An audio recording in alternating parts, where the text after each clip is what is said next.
All right, so buckle up, everyone, because today we are taking a deep dive into Yuval Noah Harari's *Sapiens* and *Homo Deus*. Two fascinating books. Yeah, they really are. And, we're going to unpack humanity's journey through history. And take a peek into what might be next. Exactly. I think it's so interesting how looking back can help us understand where we came from. And maybe even more importantly, where we might be going. Yeah, for sure. Harari really challenges our typical idea of progress. He does.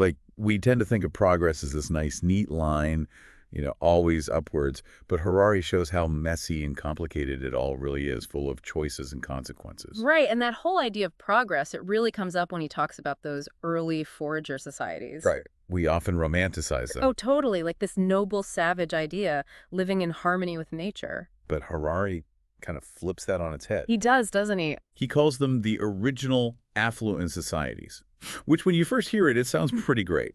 Like varied diets, less work, less disease. But then you dig a little deeper and you realize how precarious their lives actually were. Yeah, high infant mortality. Absolutely. Constant threat of injury and some pretty harsh practices like abandoning the elderly or sick. It's like, wow, maybe progress isn't always what we think it is. Right. It's not always this upward climb. Yeah, more like a winding path. Yeah, with trade-offs at every turn. Totally. So that brings us to what Harari calls the agricultural revolution, which we often see as this huge turning point for humanity. The big one, yeah. But was it really all it's cracked up to be? It's complicated. On the one hand, agriculture did offer some benefits. Of course, like protection from the elements, a way to store food. Right, but then it also brought a whole new set of challenges. Like what? Well, think about it. Yeah. Suddenly humans were tied to the land. They couldn't just wander around anymore. Nope, they had to work longer hours. And worry about the weather. Exactly. Imagine being a farmer in ancient Mesopotamia. Totally dependent on those rivers. Oh, yeah.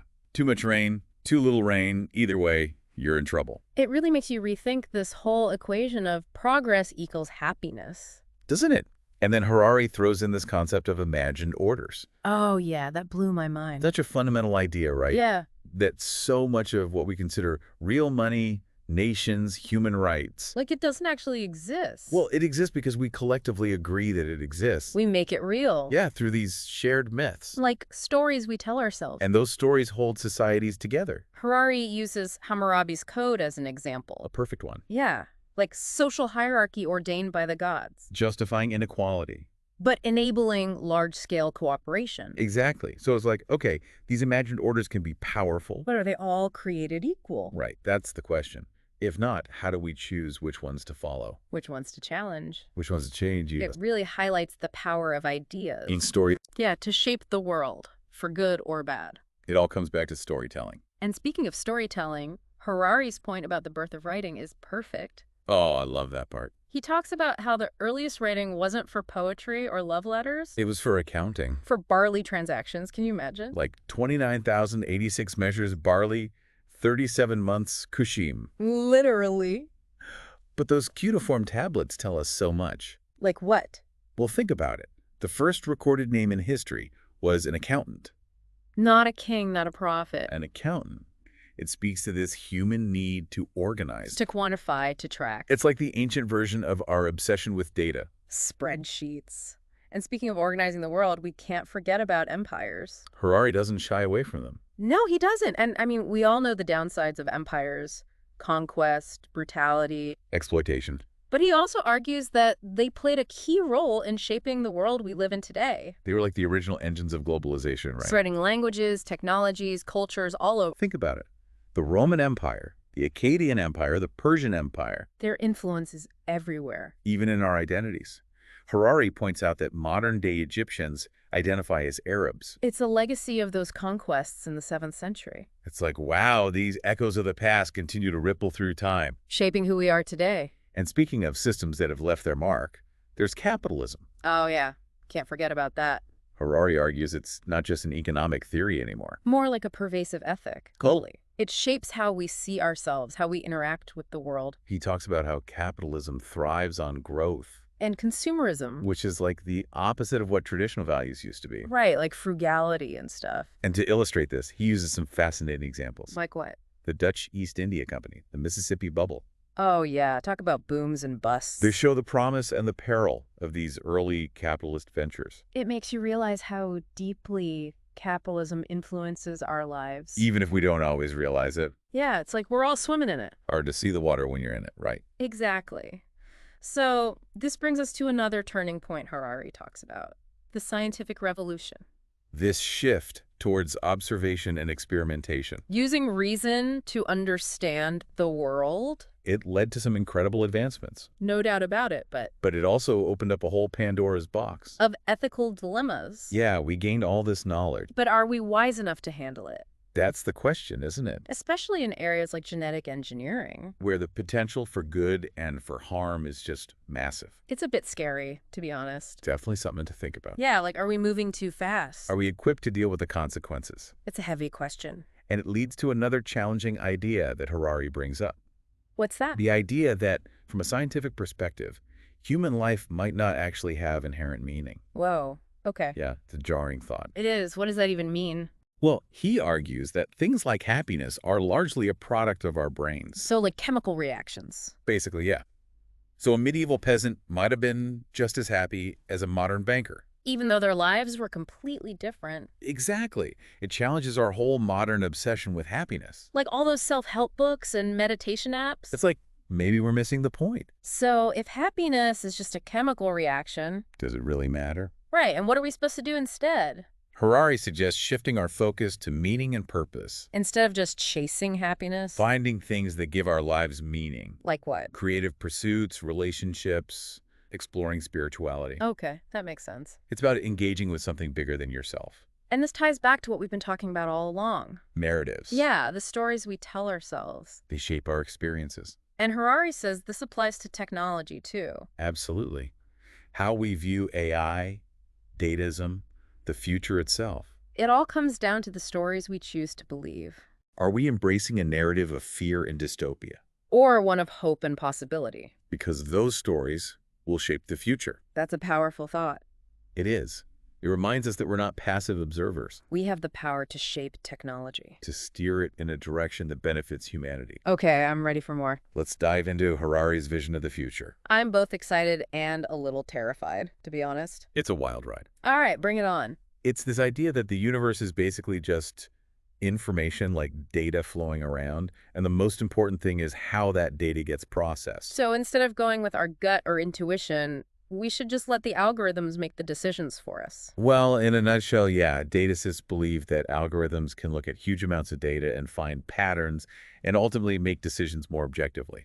So you're telling me that they think algorithms should decide everything like what we eat, who we date. It might sound far out there, but we already trust algorithms for so much, like music, movies, even who we date online. I guess so. And as AI gets smarter, it's not so crazy to think it might end up making all the big decisions too. I don't know, that's kind of scary. It's like we give up control over our own lives. Like we become, I don't know, robots. Well, let's go back to something you mentioned earlier Okay. about Harari challenging what it even means to be human. Yeah, what about it? He looks at these big ideas we just take for granted. Like what?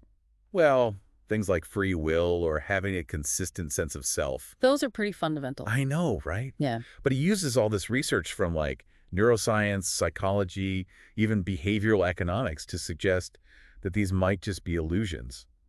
So you mean like we're not actually in control? He suggests that organisms, us included, are really just complex algorithms. Mm. We take in information, process it, and spit out decisions and actions, just like a computer, just way more complicated. But if we're just algorithms, aren't we, like, predictable? Well, that's the debate, isn't it? Some people think that even if we are, it doesn't necessarily mean there's no free will. Maybe our choices are just limited by how we're programmed, like by our biology and experiences. So it's like we're characters in a video game. Yeah, kind of. Like, Right. we have choices to make, but we can only make them within the rules of the game. But then who wrote the code? Who sets the rules? Well, and here's where it gets even more interesting. It might be other algorithms.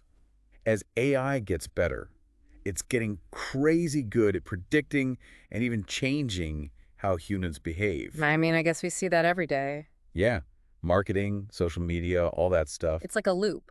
Algorithms learn from us, Yeah. then use that info to, like, nudge us in certain directions. Exactly. And that brings us right back to the dangers of this whole datasism thing.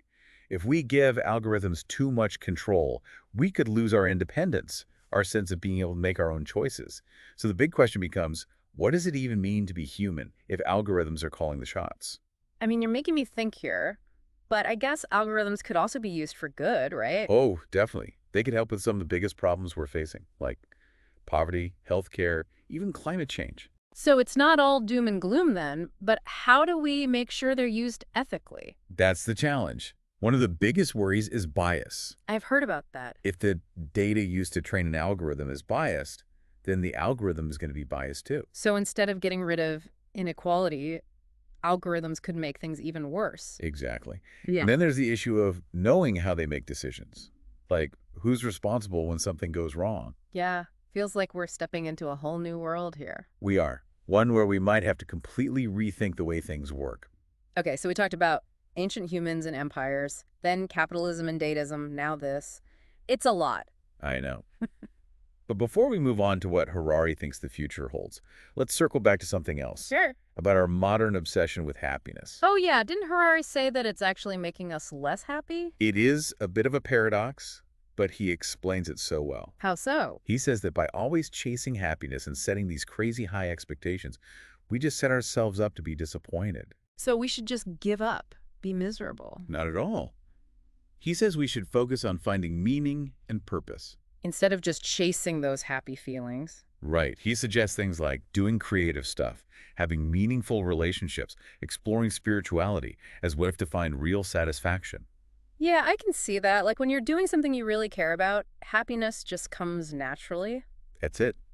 Meaning and purpose aren't things we find, they're things we build through our actions and choices. So it's about creating a life that's meaningful. Exactly. It's all about the stories we tell, right? The stories we tell ourselves and the world around us. Absolutely. And that's how we need to think about technology, too. Are we telling ourselves a scary story about AI and datasism? Or are we telling ourselves a story about hope and possibilities? Those stories are going to be super important for shaping our future. It means we're not just along for the ride. We can actually shape how technology develops. Yes. We need to be informed, to think critically, and to demand that tech is used for good, not just for profit or control. Man, this whole conversation has been mind-blowing. It has. But we only just scratched the surface of what Harari talks about in Homo Deus. He really goes deep on the future, huh? Oh, he does. He gets into things like transhumanism, immortality, and artificial intelligence that could become smarter than humans. Yeah. It's exciting and a little scary. I'm ready. Let's do it. All right, so we've talked about where we came from and where we are now, but where are we going? I mean, Harari's vision of the future, some of it sounds like, well, science fiction. Oh, yeah. Homo Deus really pushes us to think beyond what we think is possible. And one of the most mind-blowing things he talks about is the rise of the cyborg. Cyborgs, like part human, part machine. Are we Okay. talking Terminator here? I mean, not quite that dramatic, at least not yet. But Harari argues that as technology keeps advancing, the line between human and machine is going to get blurrier and blurrier. Yeah, I guess we're already seeing that a little bit. Absolutely. Like, think about prosthetic limbs that people can control with their minds, or those brain-computer interfaces that let paralyzed people communicate. I've seen those videos. Pretty incredible stuff. It is. But where is this all headed? Are we going to be able to enhance our bodies and brains with tech? Become superhuman? Well, that's the big idea behind transhumanism. Using technology to overcome our biological limits, to enhance our abilities, maybe even live longer. Hold on, immortality, is that even possible? True immortality? Probably not. But Harari talks about something called radical life extension. I've never heard of that. Yeah, it's basically the idea that we could slow down or even reverse aging. Wow. He mentions some researchers like Ray Kurzweil and Aubrey de Grey who think we might actually be able to do this within the next few decades. That would completely change everything. But wouldn't that create a ton of new problems? Overpopulation, not enough resources. Right. Those are all valid concerns. Yeah. And Harari does talk about the potential downsides. Like, what if only rich people can afford these life-extending technologies? It would create a huge gap between the haves and have-nots. So it'd be like a whole new level of inequality. Exactly. And that could lead to some pretty serious social unrest. Yeah, maybe even some kind of dystopian future where, like, these enhanced humans rule over everyone else. It's a real concern, and it raises some tough questions about who gets to decide who benefits from these technologies. Like, what happens to the idea of equality in a world where people have vastly different capabilities? We need to figure that out, like, now before it's too late. I agree. We need a serious conversation about the potential benefits and risks of transhumanism, and everyone needs to be a part of it, not just scientists and tech people. So, are we just supposed to surrender to this technological wave? Just let it happen? No, not at all. Harari emphasizes that we still have agency. We can choose how we respond to these changes. But how? He says we need to stay informed, think critically about these issues, and demand that technology is used ethically and for the good of humanity. Okay, I'm with you on that. Like that saying, technology is a tool.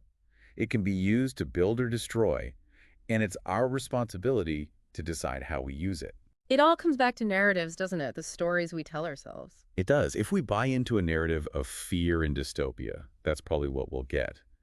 But if we choose a narrative of hope and possibility, we can use technology to build a better future. So it's not about rejecting technology, it's about using it wisely and with a vision for what we want the future to look like. Exactly.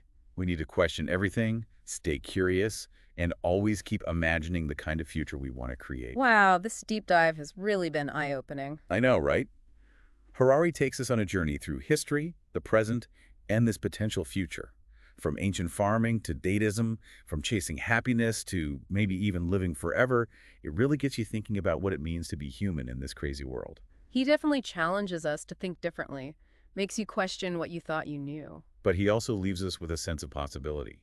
The future isn't set in stone, it's what we make it. One thing he said really resonated with me. The real question is not what do we want to become, but what do we want to want? That's a deep one. It makes you think about where our desires come from and what values we want to guide us. Like real freedom might be choosing what we desire in the first place. Exactly. So as you'll process all this, keep questioning everything, stay curious, and never stop imagining the future you want to see. Thanks for joining us on this deep dive, everyone.